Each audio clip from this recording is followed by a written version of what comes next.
Hello बच्चों, कैसे हैं आप? बढ़िया एकदम। आज हम लोग कक्षा 10 के वाच्य जो कि व्याकरण का अंश है उसको पढ़ते हैं। तो चलिए शुरू करते हैं वाच्य। मैं हूँ अर्चना श्रीवास्तव और आप देख रहे हैं ऑनलाइन हिंदी लेक्चर्स।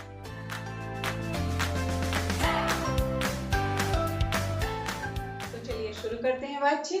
तो बच्चों, ये जो वाच्य है, ये वाच्य का अर्थ होता है, वाच्य का जो शाब्दिक अर्थ है बोलने का विषय। मतलब हम जो भी सेंटेंस या वाक्य बनाते हैं उसमें कौन सा पार्ट प्रमुख होता है। ऐसे तो हम लोगों ने कभी इस तरह से ध्यान नहीं दिया होगा आप लोगों ने, लेकिन देखिए मैं आपके सामने दो तरह के वाक्य रखती हूँ। जैसे राम पढ़ता है या राम से पढ़ा जाता है। तो यानी कि एक में यहाँ हम ये जो पढ़ने का काम जो है राम कर रहा है और इसके हिसाब से इस पूरे वाक्य को फ्रेम किया गया है, बनाया गया है या इसकी रचना की गई है। जैसे राम अगर पढ़ने वाला वो है, बॉयज है, लड़का है कोई, तो यानी ये पुल्लिंग के अनुसार, ये राम के अनुसार ये पढ़ता है क्रिया भी यूज की गई। और अगर रमा है, वही एक लड़की है तो वो पढ़ती है, तो ये रमा के अनुसार वाक्य का निर्माण किया गया। और लेकिन अगर यही इसी दोनों वाक्य को इस तरह से भी लिखा जाता है, लिखा जा सकता है कि राम से पढ़ा जाता है या रमा से पढ़ा जाता है। देखिए इसमें चाहे राम हो या रमा, दोनों में एक क्रिया जो है इसी तरह से यूज हुई है, इसी तरह प्रयुक्त हुई है कि पढ़ा जाता है। यहाँ पे राम या रमा से कोई भी, यानी लिंग से कोई भी फर्क नहीं पड़ रहा है। तो इस तरह से हमको कह सकते हैं, हम मान सकते हैं कि वाच्य के दो प्रकार होते हैं। एक होता है कर्तृवाच्य और एक होता है अकर्तृवाच्य। अब हम देखते हैं ये कर्तृवाच्य क्या है। कर्तृ शब्द कर्ता से बना है। ये जो कर्ता है यानी काम को करने वाला। ये देखिए पढ़ने का काम कौन कर रहा है? राम कर रहा है। यहाँ पढ़ने का काम कौन कर रहा है? रमा कर रही है। यहाँ खेलने का काम कौन कर रहा है? अखिल कर रहा है। यहाँ खाने का काम कौन कर रहा है? सुधा कर रही है। तो जो काम को करने वाला है, जो भी काम को करता है उसी को हम कहते हैं कर्ता। काम को करने वाला ही कर्ता कहलाता है। अब इस तरह जो कर्तृवाच्य है, इसमें दो तरह के वाक्य हो सकते हैं। ऐसा भी हो सकता है कि राम पढ़ता है और ऐसा भी हो सकता है कि रमा पुस्तक पढ़ती है। रमा पढ़ती है भी हो सकता है और रमा पुस्तक पढ़ती है भी हो सकता है। अब देखिए इन दोनों में सेंटेंस में क्या अंतर है। ये जो पुस्तक है यही शब्द एक बढ़ा है और इसको इस तरह से अगर जिसमें ये जो इसके कार्य करने का फल जिस शब्द पे पड़े उसको हम कहते हैं कर्म। तो इस तरह इसमें कोई कर्म नहीं है तो इसको अकर्मक वाक्य कहते हैं। और अकर्मक क्रिया, सॉरी, इस क्रिया का कोई कर्म नहीं है इसलिए हम इसको कहेंगे अकर्मक क्रिया। और इसी तरह इस वाक्य में कर्म भी है, ऑब्जेक्ट है, तो इसलिए इसको कहेंगे सकर्मक क्रिया। तो अब हम कह सकते हैं कि ये जो कर्तृवाच्य के वाक्य होते हैं इसमें अकर्मक क्रिया वाले भी वाक्य हो सकते हैं और सकर्मक क्रिया वाले भी वाक्य हो सकते हैं। अब अभी तक हम लोगों ने ये जाना कि कर्ता क्या है। अब हम ये जाने कि कर्म वास्तव में क्या है, कर्म किसको कहते हैं। कर्म क्या है? जिसपे क्रिया के कर्ता के क्रिया का फल पड़ता है या प्रभाव पड़ता है उसको हम कहते हैं कर्म। इससे हम चाहें तो वाक्य से अगर क्या का क्वेश्चन बनाएं और आंसर मिल जाता है। जैसे रमा क्या पढ़ती है? तो पुस्तक पढ़ती है। अखिल क्या खेलता है? तो फुटबॉल खेलता है। सुधा क्या खाती है? तो ये खीर खाती है। अगर क्या का आंसर हम क्रिया से पूछें और हमें मिल जाए तो यानी कि वो सकर्मक क्रिया है, सकर्मक क्रिया वाला वाक्य है। और इस तरह से कुछ वाक्य अकर्मक क्रिया वाले भी होते हैं और सकर्मक क्रिया के होते हैं। और जहां कर्ता को प्रधानता मिलती है वहां पे, जैसे कर्ता के आधार पे, रमा के आधार पे, यहाँ भी रमा के आधार पे, अखिल के आधार पे और सुधा के आधार पे वाक्यों को बनाया गया है। तो यह इसको हम कहते हैं कर्तृवाच्य, क्योंकि कर्ता को प्रधानता मिली इसलिए कहते हैं कर्तृवाच्य। और अकर्तृवाच्य भी होते हैं जहां पे कर्ता को प्रधानता नहीं दी जाती है। तो अकर्तृवाच्य दो प्रकार के होते हैं। एक हो सकता है कर्मवाच्य वाले वाक्य हो सकते हैं और भाववाच्य वाले भी वाक्य हो सकते हैं। अब कर्मवाच्य वाले वाक्य कैसे होंगे? इसमें जो वाक्य को फ्रेम किया जाता है, इसकी जो वाक्य की जो रचना की जाती है, वो जो ऑब्जेक्ट है उसके आधार पे की जाती है। जैसे हम लोगों ने पढ़ा था कि रमा पुस्तक पढ़ती है, इसी को अगर हम कर्मवाच्य में चेंज कर दें तो रमा के द्वारा पुस्तक पढ़ी जाती है। तो इस जो कर्म को हम आगे भी कर सकते हैं और इस जगह पे भी रख सकते हैं। बस जो रमा, ये जो कर्ता के साथ के द्वारा का प्रयोग किया जाता है। देखिए मैंने ये लिख के रखा है कि एक सामान्य नियम है कि जो अकर्तृवाच्य वाले वाक्य होते हैं उसमें केवल से या के द्वारा का प्रयोग करते तो हम पहचान सकते हैं कि वो एक अकर्तृवाच्य है।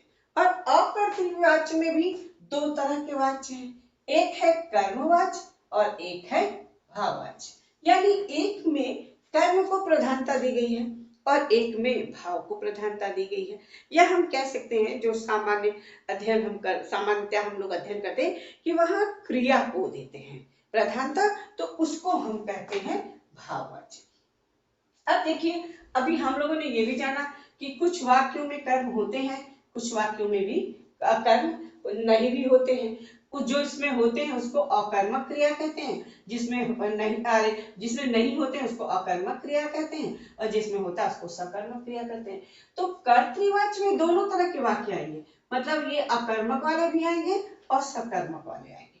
लेकिन कर्मवाच्य में चूंकि इसमें कर्ता की प्रधानता है तो दोनों तरह के वाक्य इसमें आ जाएंगे। लेकिन इसमें क्या है, सिर्फ और सिर्फ कर्म की प्रधानता है। ये देखिए, तो पूरा जो सेंटेंस है इस कर्म के आधार पे ही इसका मतलब इसकी रचना की गई है। यही देखिए, जब रमा पुस्तक पढ़ती है तो ऐसा था, लेकिन रमा के द्वारा पुस्तक पढ़ी जाती है या अखिल के द्वारा खेला जाता है, या ये देखिए यहाँ पे ये पुल्लिंग हो गया और ये स्त्रीलिंग हो।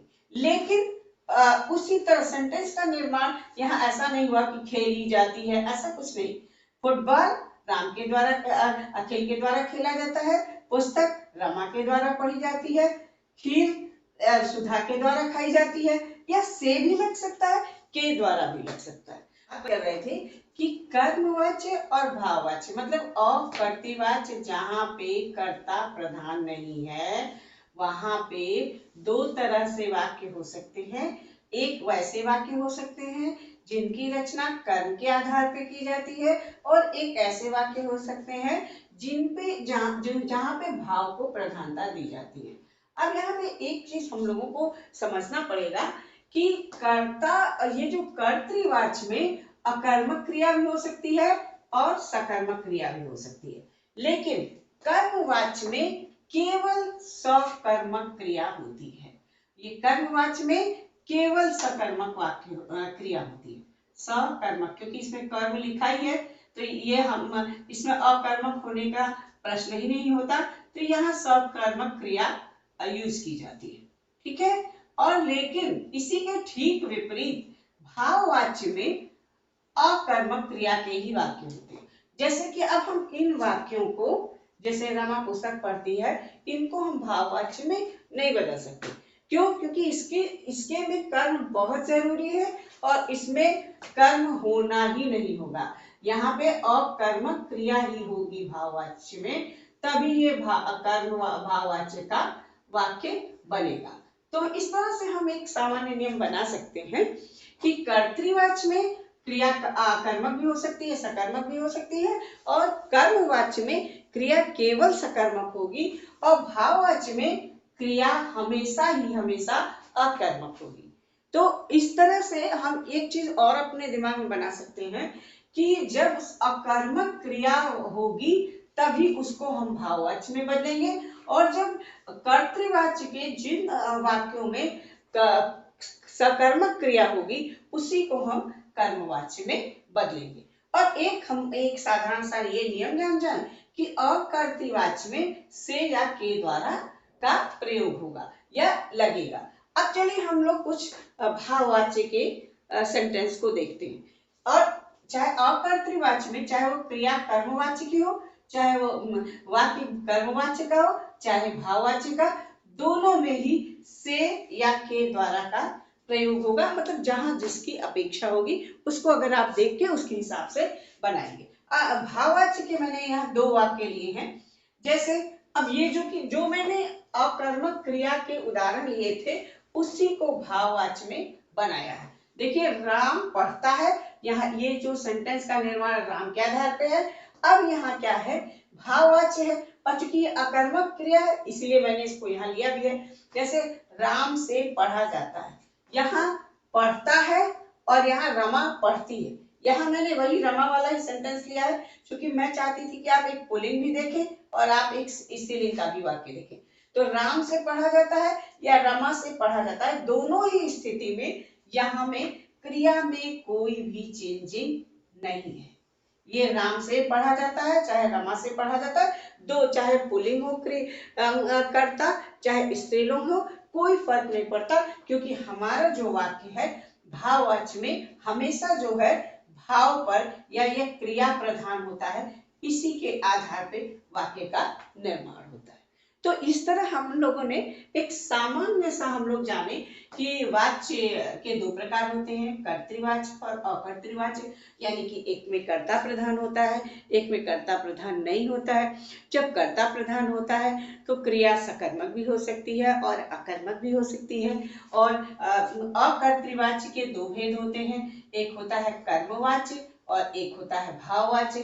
कर्मवाच्य में हमेशा ही वो जो क्रिया होगी वो सकर्मक होगी और भाववाच्य में हमेशा क्रिया अकर्मक होगी, और उसी के आधार पे वाक्य की का रूपांतरण भी किया जाता है। तो इस तरह से हमने एक सामान्य अध्ययन वाच्य का क्रिया, लेकिन हम इसका कुछ अगले वीडियो में अलग से, जैसे कर्मवाचक में की कुछ और भी विशेषता है उसके बारे में पढ़ेंगे, और भाववाचक की भी कुछ अलग विशेषता है, कुछ अलग ढंग से वाक्य की रचना होती है, हम पढ़ेंगे।